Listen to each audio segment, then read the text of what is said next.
சொல்லுங்க தம்பி. இல்லைங்கம்மா, இன்னைக்கு எங்க அக்காக்கு வளகாப்பு. எங்க பொண்ணுக்கும் இன்னைக்குதான் தம்பி வளகாப்பு.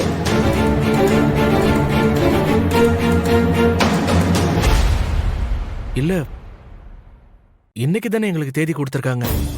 எங்களுக்கும் இன்னைக்குதான் தேதி கொடுத்திருந்தாங்க. ரெண்டு பேருக்கும் ஒரே தேதி எப்படி கொடுப்பான்? எங்க அந்த மேனேஜர்?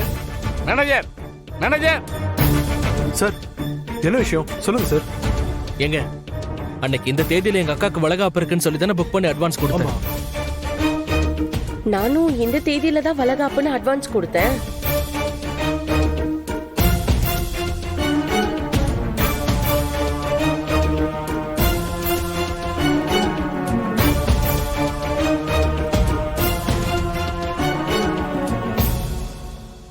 நீங்க எல்லாரும் என்ன மன்னிச்சிருங்க.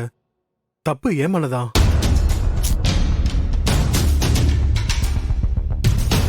ஏற்கனவே இந்த தம்பி அட்வான்ஸ் கொடுத்துட்டு போனதுக்கு அப்புறம் நான் தான் அடுத்த மாசம் இதே தேதின்னு நினைச்சு இவங்க கிட்டயும் அட்வான்ஸ் வாங்கிட்டேன். தயவு செஞ்சு என்ன மன்னிச்சிருங்க.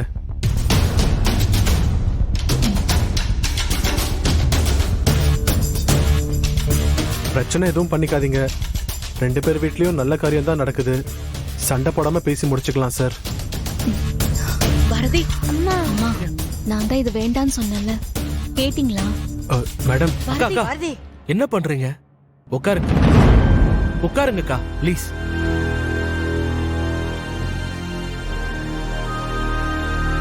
அக்கா உட்காருங்க. இப்படி உட்காரு. அக்கா, இப்ப என்ன ஆயிடுச்சு? ரெண்டு பேரும் ஒரே நாள்ல ஃபங்க்ஷன் வச்சிருக்கோம், அவ்வளவுதானே? முதல்ல அக்காக்கு முடியட்டும், அதுக்கப்புறம் எங்க அக்காக்கு பண்ணிக்கிறோம்.